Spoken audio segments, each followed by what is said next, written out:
Is there anything worse than an uncomfortable conversation or confrontation with a staff member, employee, or partner? I don't know about you, but for a lot of entrepreneurs, this is the worst part of being in business for yourself. Maybe you've put it off for too long. It's time to be addressed, but you've been dreading it for weeks. Today, I'm going to simplify the process of having a difficult conversation and make it so much easier for you because this stuff's important. Hey, my name is Chalene Johnson, and welcome to this edition of Build Your Tribe.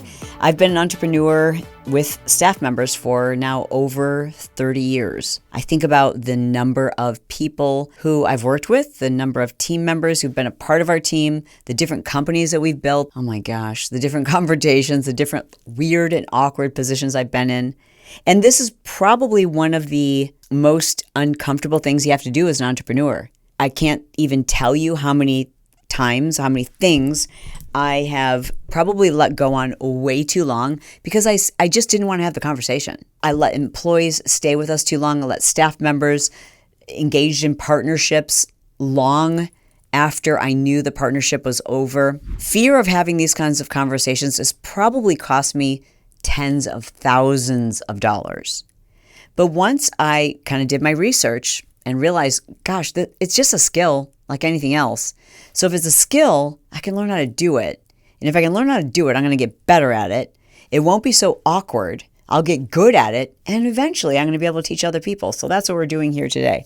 But I want you to know you're normal. I want you to know that not wanting to have this conversation is very, very normal. But there's also a process. There's literally a template that I'm going to share with you today that works every single time. Almost to the point where you're going to be like, who's next? Who do I have to have a confrontation with next? Well, let's start right there. First and foremost, you don't want to think of this as a confrontation. I want you to think of this almost as like a game, an objective that you have with your business, an objective where you want both parties to feel like things turned out fairly. Not that you're the bad guy or that they're the bad guy or that you're right and they're wrong, that both parties walk away from the conversation saying, that was fair. All right, so let me walk you through the scenario. In fact, I bet you're listening to this episode because there's someone right now that you need to have this difficult conversation with. So the first thing you want to do, and I know this is really hard, is you want to make kind of a chronological list of when you started working together and where we are today. That chronological list should include when you started working together and what their role was or how things started in the beginning. All facts, no adjectives. So we don't want to say things like, in the beginning, you were a rock star. No, like in the beginning, you did A, B, C, D, and E. And you were contracted or we had agreed that you would be paid X amount of dollars. So it's all facts. But you want to lay it all out. Like when did the person start? Where are they today? Or where did the partnership start? Whatever it is. Lay out all the facts for yourself. These are not things you're going to share with the other person. Like it's not like you're going to create this Google Doc and like send it to them. No, this is just for your reference point. Okay. Then under that, I want you to list some positives, some things that both of you would agree went well in the beginning. So start with like the things that are favorable about the situation from both people's perspective. So say, for example, we're talking about someone who you hired to do all of the marketing for your webinar series, anything that was digital and online. You hired them to do, they were the head of marketing for you. So some things that start off in the beginning is like they came to you with creative ideas. It was a mutually beneficial relationship in terms of offering information, and it was also relatively new. So we want to share the things that are kind of true from both sides of perspectives, from your perspective and from their perspective. From there, you want to go through just the facts, and you want to outline where objectives have been missed. So for example, if let's say this person initially, they were contracted to run all of the evergreen advertising, to review the website to make sure that SEO was on point, to report the statistics and numbers and data on a monthly basis, and to come up with initiatives to improve marketing and to decrease the cost of acquisition for new customers. So you're going to go through the things that they were contractually obligated to do or that they were supposed to do, and then just very matter of fact, what did and didn't get done. And basically what you want to do, again, without adjectives, you just basically want to say, okay, and so one of the things that we had agreed was part of this role was to report on a monthly basis where we were getting our customers and how we might create initiatives to decrease our cost of acquisition. And I think we can all agree like that the reporting, we didn't get the reporting on a pretty regular basis. So the way you want to approach this meeting is very nonchalant.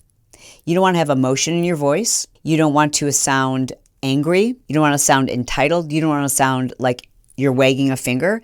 It's just very matter of fact. And as you go through each item where there's a discrepancy or things haven't been as they should be, you're basically just describing it like a scientist. If you're doing this the right way and you're in an in-person meeting or on a Zoom, the other person should be nodding almost and acknowledging almost with enthusiasm or like, yeah, that's true. And sometimes you can say, and when things start to change, like you're almost giving them, I don't want to say like permission or the excuse, but you're saying like, and things started to change or, and we weren't meeting on a regular basis, so we weren't getting those numbers.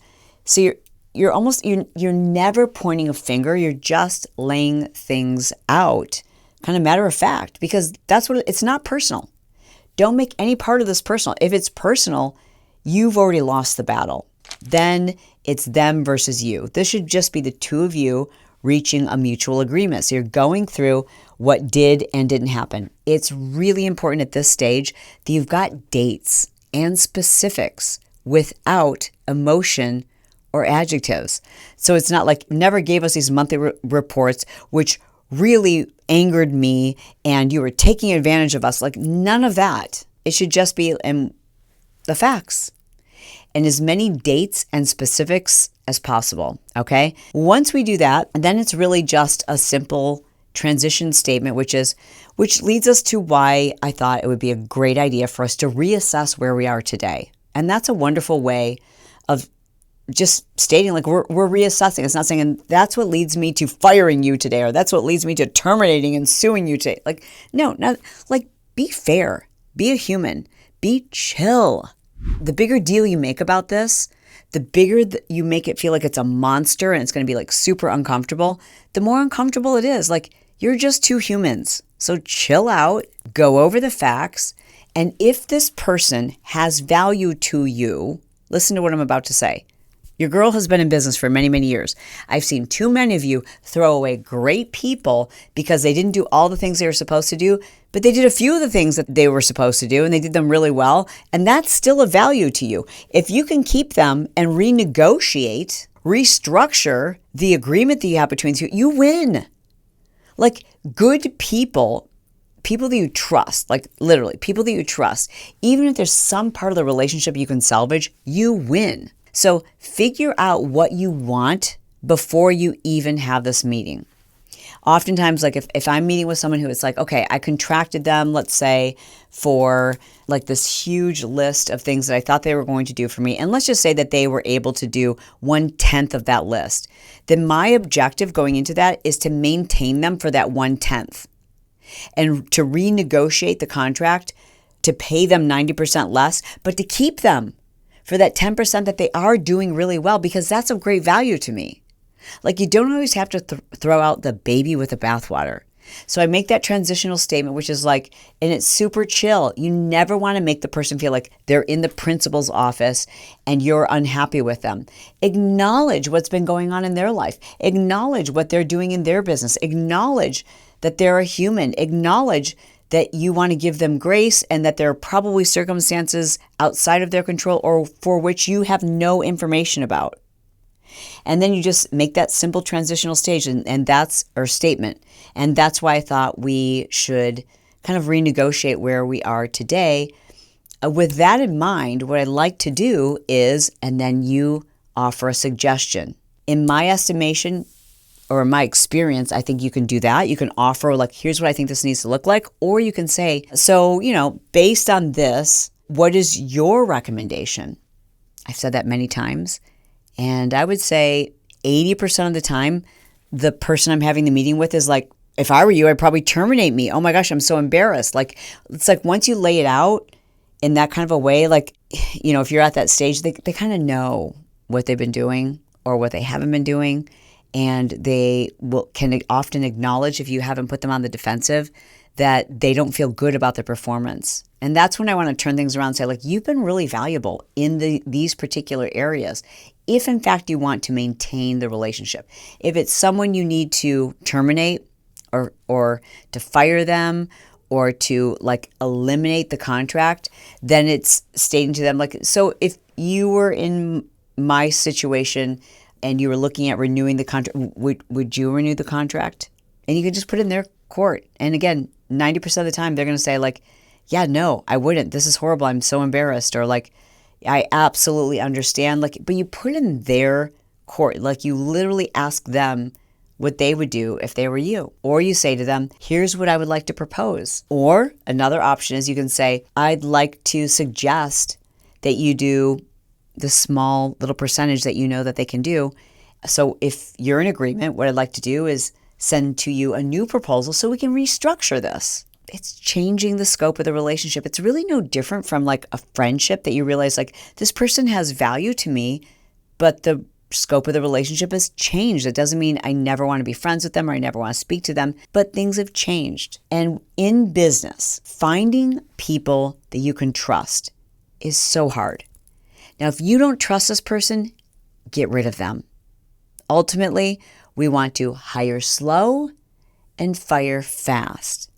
But there are many circumstances where you don't need to fire this person. You just need to restructure the relationship, the arrangement. I hope that this was helpful to you. You know, good people are hard to find. People that we trust are really hard to find. And every single time we have to find a new person, it's an incredibly expensive and emotionally taxing endeavor. So if there's any little piece of this relationship that's worth salvaging, I encourage you to do so. Listen, it is my goal to be brief, to be bright, to make it fun, and then be done. Ladies and gentlemen, we're almost done. We're not done because we're not done until I ask you to double check and make sure that you are subscribed. Are you subscribed? If you're watching here on YouTube, that means you've got to click that little bell notification. You got to make sure that you're subscribed to this YouTube channel. Okay, again, I love you. I mean it. Thank you for being here. My goal is to be brief, to be bright, to make it fun. Now we are officially done. I'll see you next time.